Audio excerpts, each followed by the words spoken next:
ଅହିଂସା ଦୂର କରିବାକୁ ଆବଶ୍ୟକ। ବୁଝିଲ ବୁଝିଲ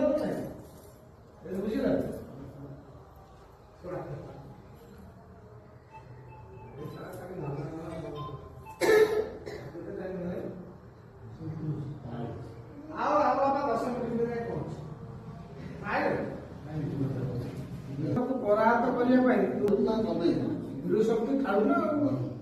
ସେମାନଙ୍କ ବିରୋଧରେ ତୁମେ ପ୍ରତ୍ୟେକ କଥା ଚତୁର୍ଥ ସହ କହିପାରିବ।